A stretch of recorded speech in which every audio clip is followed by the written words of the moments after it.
The next book I'm going to be reading you is called Jack and the Beanstalk and the French Fries by Mark Teague.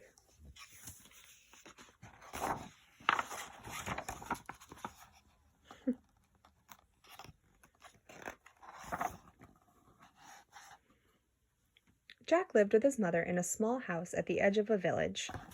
They were very poor. They were so poor that when their cow stopped giving milk, Jack's mother feared that they would starve. "Quickly, son," she said, "take the cow to the market and sell her for as much as you can. Everything depends on it."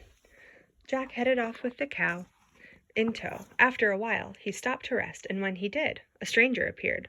"I will trade you these magic beans for that cow," said the old man. "Magic beans," said Jack. "You must think I'm a dodo." "Not at all," said the stranger. "And these beans are quite magical. Plant them, and you will have all that you desire." "Honest?" said Jack. What he desired at the moment was food. "Honest," said the stranger. So they made the deal, and Jack returned home with the beans. "Foolish boy," cried his mother. "You have ruined us." She tossed the beans out a window and sent Jack to bed without any supper. When he awoke next morning, a strange light filled Jack's room. Giant leaves poked through the window. He stuck his head out and saw an enormous beanstalk growing in the backyard. "Ma," he cried, running downstairs, "check out the beanstalk." "I already did, and look, I made us bean porridge for breakfast." Jack ate the porridge. It wasn't the best thing ever, but it beat starving. "Well, I guess our problem is solved," he said, and headed off to school. After that, Jack and his mother ate beans all the time. They ate bean salad and bean soup, pickled beans and refried beans, baked beans, minced beans, mashed beans, breaded beans, bean sprouts, and bean dip. After a while, Jack grew tired of beans. He dreamt of burgers. He dreamt of French fries. "Couldn't we have something else?" he grumbled, staring at his bean chowder. "Why would we want anything else?" said his mother. "Beans are nutritious and delicious, and best of all, they're free." And thanks to the magic beanstalk, there were always more of them. The stalk produced enormous quantities of beans. They grew through the spring, the summer, and the fall. Even in the winter, they kept coming. Jack's mother shared beans with the neighbors, and the neighbors' neighbors, and the neighbors' neighbors' neighbors. Soon the entire village was eating them. At first, everyone seemed grateful, but the feeling didn't last. At dinner time, Jack could hear the howls of children from blocks away. "Please," they cried, "no more beans." School was even worse. Kids glared at him over their bean-filled lunches. His classmates said, "It's all your fault. You never should have planted that thing." "I didn't," said Jack. "Not really." But nobody believed him. Big kids threw bean sandwiches at him. Bullies chased him home from school. This has to stop, he thought, but he didn't know what to do.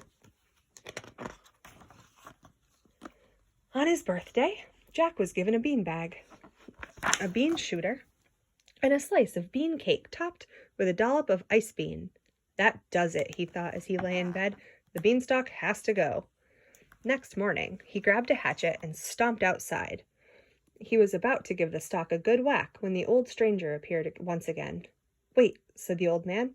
"Aren't you curious what's up there?" "I know what's up there," said Jack. "Beans." "Don't be foolish," said the stranger. "Climb. Here, I'll give you a boost." Just then, an angry mob appeared at the end of the street. Among them were the worst bullies from school. They carried torches and pitchforks. They chanted, "No more beans." One of them spotted Jack. "Look, it's the Bean Kid." "Okay," said Jack. "I'll climb." He gave his hatchet to the stranger and scrambled up the beanstalk.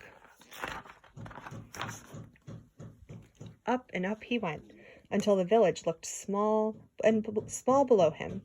Jack wasn't crazy about heights, but bullies were worse. He kept climbing.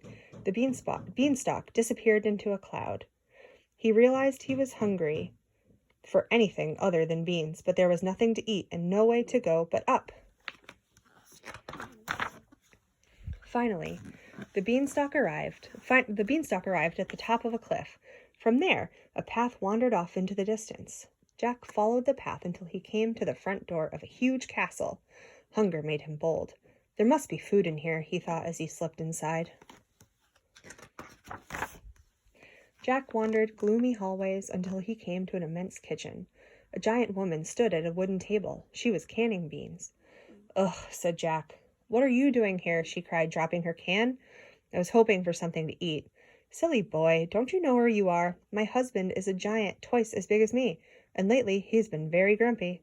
"I'll bet it's the beans," said Jack. "Don't be ridiculous," she said. "Beans are nutritious and delicious, and best of all, they're free." But Jack was right. Ever since the mighty stalk had appeared, the giants had been eating nothing but beans, and Mr. Giant was sick of them. Loud footsteps sounded in the hallway. "Fee, fi, fo. Say, what's for lunch?" "Quick," hissed Mrs. Giant. "You must hide." Jack dove headfirst into a flour barrel. A moment later, Mr. Giant strode into the kitchen. "Boy, am I hungry." "Good," Mrs. Giant said. "I made you a nice bean salad." "Bean salad!" he cried. "But all we ever have is beans, and I hate beans." "We love beans," she said, "and they're good for you. How do you think you got so big?" "Dunno, but you eat 'em and you're puny." "I'm busy," she said. "Now eat your salad and stop complaining." The giant ate, but he didn't stop complaining. "Beans," he grumbled, "what I wouldn't give for a plate of French fries." Without thinking, Jack said, "Here, here." "What was that?" cried the giant, leaping to his feet. "Nothing," said his wife. "I know what I heard, and it came from that flour barrel." The giant stomped over to the barrel and plucked Jack up by his feet. He turned to his wife. "What is this?" "It's just a boy," said Mrs. Giant. "He was looking for something to eat. Maybe he is something to eat. Look, he's already breaded." "Don't be disgusting," she said. "Yes," said Jack, "don't be disgusting." The giant set Jack on the table, but he was still angry. "You know what's disgusting? Beans." He dumped a bushel on his head. "You see? Disgusting." He overturned another bushel and another. He picked up great handfuls of beans and tossed them in the air. Soon beans were flying everywhere. Jack joined in. They made a terrific mess, and as they did, they chanted, "No more beans!" "Stop!" cried Mrs. Giant. "Both of you should be ashamed. If you don't like beans, plant something else." "Plant?" said Jack. "Something else," said the giant. "A vegetable garden, you ninnies, with potatoes, for instance." "Why taters?" said her husband. "To make French fries," cried Jack. "Of course, we'll plant some right away." "First, you'll clean this kitchen," said Mrs. Giant. As soon as they were done, they headed down the beanstalk. The bullies were waiting at the bottom. "There he is," they cried when Jack appeared. Jack wasn't worried. "Meet my friend," he said. Once the uproar died down and the bullies went home, Jack and the giant spent the rest of the day planting a garden. "Grow!" shouted the giant. "Patience," said Jack. Soon the giant grew bored and headed back up the stalk, but Jack tended his garden every day. The vegetables grew and grew. There was so much food, they didn't know what to do. So in fact, whatever magic had produced the beanstalk seemed to be working on the other plants as well. Before long, the backyard was bursting with carrots, corn, potatoes, tomatoes, and asparagus. Everything was enormous. There was so much food, they didn't know what to do, so Jack and his mother cooked up a feast. The smell spread across the village and all the way up the beanstalk. By dinner time, everyone was there, even the giants. It was the most stupendous meal anyone could remember. They all agreed that the food was delicious and nutritious, and best of all were the French fries.